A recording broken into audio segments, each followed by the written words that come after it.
Trastornos de la motilidad, principales síntomas y síndromes. Vamos a empezar hablando de los diferentes trastornos que hay en diferentes zonas del tubo digestivo. Los principales trastornos de esófago y estómago los veremos en este vídeo y en el siguiente vídeo veremos los principales trastornos del intestino grueso. Los principales trastornos de esófago y estómago son la disfagia, el reflujo gastroesofágico, los vómitos, la regurgitación y la estenosis pilórica. Vamos a verlos uno por uno. Disfagia. Dificultad en el transporte del bolo alimenticio desde la boca hasta el estómago. Incluye dos tipos de síntomas: incapacidad para iniciar la deglución y sensación de que el material deglutido ha quedado detenido en el esófago. Incapacidad para iniciar la deglución. A este se le llama disfagia orofaríngea, debida sobre todo a problemas neurológicos, alteraciones en la producción de saliva, como la hiposialia o sialorrea, que ya veremos en otro vídeo, y lesiones dolorosas en la zona u obstrucción mecánica de la luz. Sensación de que el material deglutido, sólido o líquido, ha quedado detenido en el esófago. A esto se le llama disfagia esofágica. Los dos principales mecanismos de la disfagia esofágica son la estenosis u obstrucción y la alteración motora de la pared. La estenosis u obstrucción tiene tres causas: intraluminales, parietales y extraparietales. Intraluminales: la deglución de cuerpos extraños. Parietales: cáncer de esófago, cicatrices retráctiles, que son deformidades por beber lejía, etc., y tumores de esófago. Extraparietales: las causas más habituales son los tumores del mediastino, que es la zona que hay entre los dos pulmones, aneurismas de la aorta, o lo que es lo mismo, dilatación de la pared de la aorta, y los divertículos esofágicos. ¿Y qué son los divertículos? Pues son sacos que aparecen en el tejido hacia adentro al hacer esfuerzos por aumento de la presión.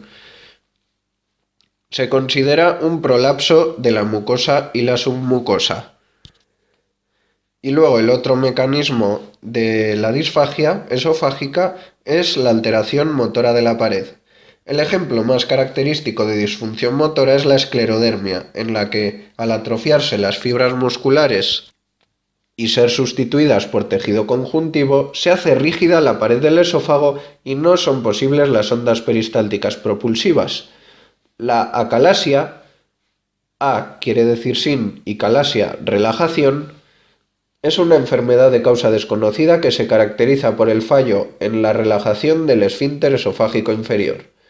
Este no se abre y la comida se queda retenida en el esófago. El espasmo esofágico difuso. Las contracciones son intensas y sostenidas para que el tránsito se pare. Consecuencias de la disfagia: desnutrición y deshidratación, aspiración pulmonar, esto quiere decir que al tumbarnos el contenido sube, y o crisis de tos nocturna y ronquera, halitosis o mal aliento y pirosis por fermentación del material retenido en caso de obstrucción. La pirosis consiste en un ardor retroesternal, esto quiere decir un ardor detrás del esternón. Y en la disfagia orofaríngea sale el contenido a través de la nariz. Al final, si el esfínter esofágico inferior no cierra bien después de que el alimento haya entrado en el estómago, el contenido gástrico puede refluir a la porción inferior del esófago. El ácido clorhídrico del estómago puede irritar la pared esofágica, originando una sensación de ardor llamada pirosis. Bien, ahora vamos a ver el reflujo gastroesofágico. Aparece cuando se altera el tono del esfínter esofágico inferior y cuando se alteran las estructuras anatómicas que mantienen al esfínter en su posición habitual. Cuando se altera el tono del esfínter esofágico inferior, puede ocurrir de forma persistente o de forma transitoria, de forma persistente, la esclerodermia, que como ya hemos comentado, es el endurecimiento o rigidez en los tejidos. Esto ya ocurre para siempre y no vuelve a su estado original. Y de forma transitoria, esto quiere decir que al volver a la dieta normal todo vuelve a la normalidad, puede aparecer distensión gástrica, que es cuando lleno el estómago a tope, por alcohol, por chocolate, por grasas, por café, etc. Cuando se alteran las estructuras anatómicas que mantienen al esfínter en su posición habitual, puede ocurrir la hernia de hiato. Consecuencias.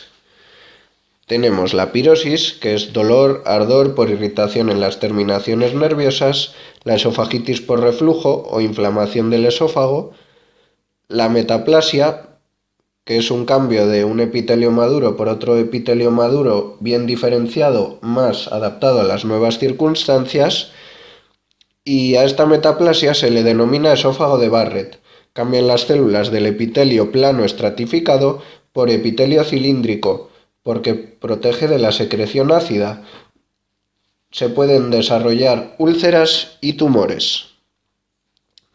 El esófago de Barrett es benigno y adaptativo, pero si sigue se convierte en cáncer.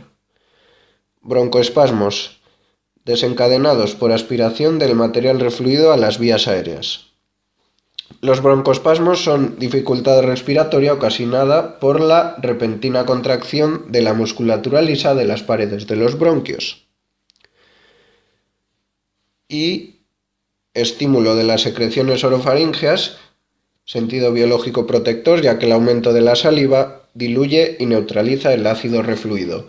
Esto quiere decir que si a nosotros se nos refluye parte del contenido del estómago y sube hacia el esófago, el ácido que sube se neutraliza con la saliva que nosotros tragamos. Vómitos. El vómito es la expulsión activa del contenido estomacal. Tiene habitualmente dos síntomas asociados, náuseas y arcadas. Náuseas, sensación imprecisa y subjetiva de malestar en la región abdominal asociada al deseo de vomitar.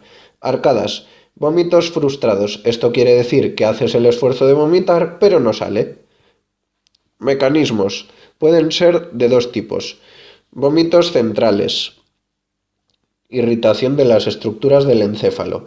Los estímulos actúan dentro de centros nerviosos, el centro emético, del encéfalo. Estos vómitos ocurren en escopetazo, esto quiere decir que los echas sin pensar. Son típicos de la meningitis. Y luego están los vómitos periféricos. Los estímulos actúan en receptores del tubo digestivo, vísceras huecas y cavidad peritoneal. Vamos a ver ahora los tipos de vómitos de interés semiológico, o lo que es lo mismo, tipos por síntomas. Tenemos por su cronología, por su frecuencia y por sus características organolépticas.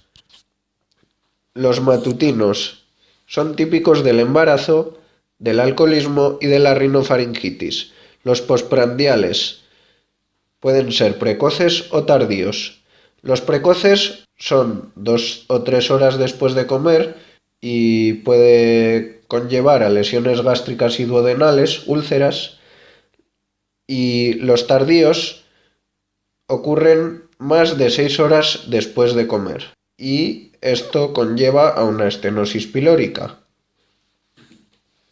Y luego están los nocturnos, hernia de hiato y estenosis pilórica. Por su frecuencia, aislados, o sea, esporádicamente, en crisis son típicos de infecciones del tracto gastrointestinal y de la gastroenteritis. Son continuos. Y luego los incoercibles, que no es posible detenerlos, son inevitables, son típicos de intoxicaciones.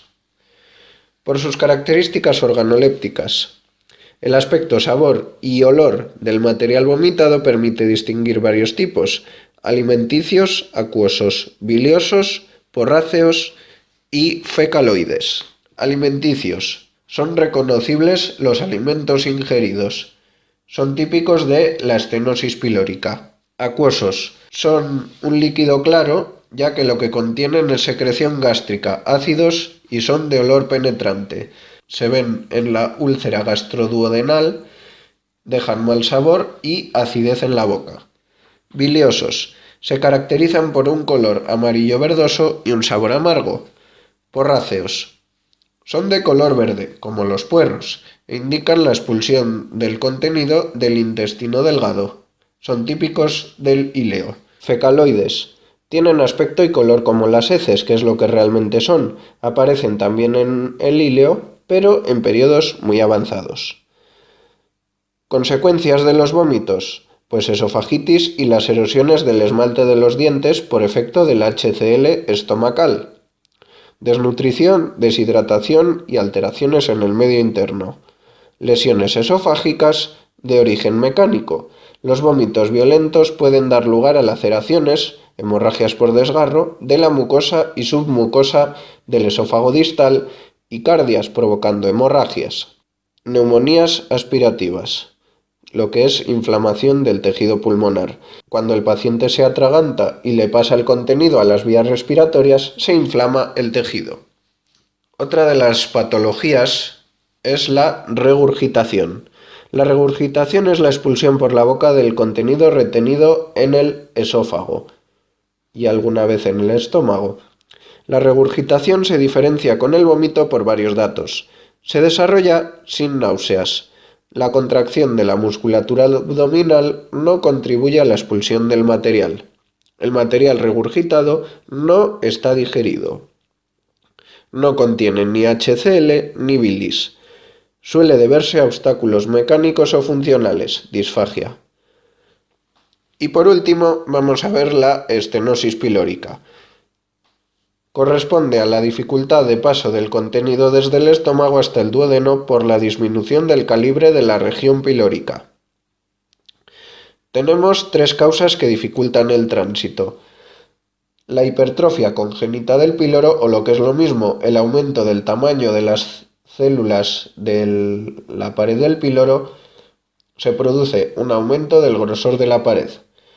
Los tumores de la región y las úlceras pilóricas. La úlcera es pérdida de sustancia que va más allá de la muscular de la mucosa. Consecuencias y manifestaciones de la estenosis pilórica. Hay dos fases, fase de lucha o compensada y fase de descompensación.